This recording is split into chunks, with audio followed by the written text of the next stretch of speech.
Since the murder of George Floyd, a national movement led by Black Lives Matter has begun to question the historical context and racist origins of policing in America. So there's a direct line of communication from the patrollers, sometimes referred to colloquially as the patty rollers, through to the Ku Klux Klan, through to the modern concept of the police. And so the whole issue of who you protect and who you serve has a history to it. It didn't just come about as a question for our times, but it's a question that goes back to the history and the creation of the United States. This legacy may explain why so many years of police reform have fallen short of protecting Black lives. These are historical problems that go back to slavery. If we think that we do a week of de-escalation training or a week of anti-bias training and we're going to solve all the problems, we're totally fooling ourselves. At least 69% of departments who responded to our survey told us they have racial bias training, including Minneapolis police. They said they've been teaching bias training since 2015 and de-escalation training since before 2005. Will it change how you do your job? No. Why not? I don't think I was doing it incorrectly to begin with. Black men are still more likely to die in police custody than their white counterparts. People are rightfully skeptical right now. They've heard the words before, but then we keep finding ourselves back in this situation. This may be why Black Lives Matter activists have compelled city officials to start to reimagine their approach to community safety. We are here today to begin the process of ending the Minneapolis Police Department and creating new transformative model for cultivating safety in Minneapolis. We recognize that we don't have all the answers to what a police-free future looks like, but we know that the community does. We are committing to engaging with every willing community member in Minneapolis over the next year to identify what safety looks like for you. Similarly, school districts throughout the country are also moving toward alternatives to police. Districts in Minneapolis, Portland, Phoenix, Arizona, and Denver have all taken steps to cancel contracts with city police. It is no secret that our country has long suffered from a wide achievement gap that reflects disparate results and opportunities across racial and ethnic lines. But I wonder, can defunding police and investing in alternatives help to close the academic achievement gap that has harmed Black youth for so long? Scholars have long warned us about how teacher bias can influence achievement gaps. There's been lots of examples in popular in the country in recent weeks about how we tend to think of certain groups as being more physically threatening or more likely to be criminal and all that. But that kind of subtle process happens not just outside of schools, but also in schools. And so the kind of performance expectations that result from this mean that some kids are constantly getting little reminders, little pushes, get your homework in, you didn't do well so well on that last exam, whereas other kids are not getting that kind of feedback or getting very contrary feedback, getting in trouble more, having more surveillance, having more feedback that what they're doing is breaking rules, that sort of thing. And those sort of things add up over time in lots of complicated ways. Now, bias in teachers is bad, but bias in armed police officers can be dangerous and traumatic. The first time I was randomly searched, I was 11 years old. Literally, like a couple of months ago, did I figure out that this was not normal. I thought that this random searches happen in all schools in the United States. The police officer was waiting for us. He said, "Get in line, take everything out of your backpack." And only 4% of schools in the United States get random search, and it's with schools with mainly students of color. It made me feel guilty, like a criminal, because they found lotion and markers and took it away from us. Which is basically subliminally telling us that we are criminals. There are more police in our schools than actually college counselors. I'm not getting that you want me to learn. I'm getting that you want me to be a criminal.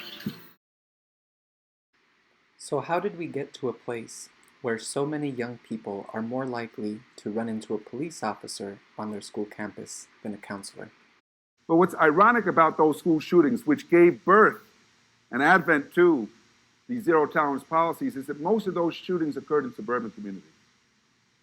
But the most punitive discipline is being carried out right now in urban areas for the most part. And in the name of discipline and safety, we're seeing schools converted into prison-like facilities. We've got to recognize that the disparities in achievement mirror the disparities in discipline. Unlike many other districts, LAUSD does not contract with city police. Instead, LAUSD manages the largest school police department in the country with a budget of $70 million per year. Over the years, students and community have struggled to hold the LASPD accountable. In 2009, the LA Weekly published a scathing expose of the school police, identifying long-lasting systemic issues with oversight, poor training, and a culture of abuse that resulted in several instances of sexual assault and the resignation of one school police chief. The article notes that no systemic changes were made. In 2014, students and community members organized in opposition to the LA School Police's effort to acquire an armored vehicle, grenade launchers, and an arsenal of assault rifles. In 2019, tensions escalated when school police attempted to break up a series of fights at Fremont High School. Students were pepper sprayed indiscriminately. But the issue of pepper spray on school campuses is not new. For example, in 2016, everyone started rushing to see the fight. So I got pushed into the officer, and then he turned around, and he started pepper spraying me directly in my eyes. It was crazy. I didn't know what to do. I was on the ground. I couldn't see. Students we spoke to said dozens got hit. School nurses treated those who got sprayed for eye irritation. Divine Heron says he was an innocent victim. It burned like hell. My face was burning. My eyes was, I can't really describe how I felt. It was horrible. Students Deserve is a nationally recognized group of youth who have made history by ending random searches in LAUSD. They have been featured in Vogue magazine and a documentary on BET.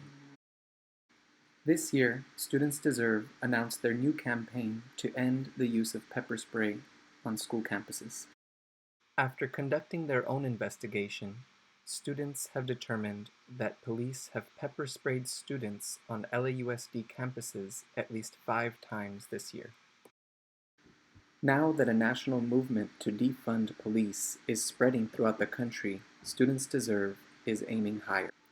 They are now calling on LAUSD to defund its school police department and redirect that money into support for Black youth. They are highlighting the fact that Black students are only 8% of LAUSD, but 25% of the arrests made by school police. They also point out that 1 in 4 arrests made by school police are of elementary or middle school age children. These are children between the ages of 5 and 13 years old. But if we eliminate school police, what will we replace them with? What are those alternatives to policing that can keep our youth safe while protecting their civil rights and closing the achievement gap? So our strategy can't simply be to turn our schools into prisons, which is the path we've been on. It has to be a different approach. I worked at a school in Oakland where they decided, when they had an opening for a security guard, middle school, rather than hiring another large man, because usually the criteria to be a security guard in middle school is that you have to be big, right? So you can physically intimidate the children. They decided to hire a 63-year-old grandmother. And I asked them about that decision. They said, well, we'd seen her in action. She can discipline the adults too, right? Why? Because she has that very nebulous quality of moral authority. She represents something the kids respect and know they must respect. I saw her tell a girl, she said, I knew you before you were born, as a way to remind her who she was. And so when we have a shortage of these kinds of adults, our schools actually become less safe. We start to think that we can rely on guards and metal detectors, and guess what? We'll never have enough guards or metal detectors to make our schools safe. And so we've got to focus more on how to build these kinds of relationships in schools that are conducive to learning and conducive to children receiving the kinds of support they need. That is, when we start to create schools that are function as a sense and provide kids with a sense of community, safety goes up. What more do you need us to say? We're out here protesting. And we're tired. But we gonna keep going because we don't stop. We're never gonna stop until police are done because they didn't always exist. There are alternatives to school, police, and police in the world. There are community members that are willing to be safety personnel. So let's do it. Let's defund the police. Let's see those things live again so we can live in freedom, so we can be free. So again, students deserve that $70 million funded into school police to be completely redirected into serving Black youth in our public schools. As the first step in their campaign, students are collecting data about how their peers have interacted with police and what they think would be effective alternatives to policing in schools. If you are a current LAUSD student or a recent graduate, please log on to the survey and express your views.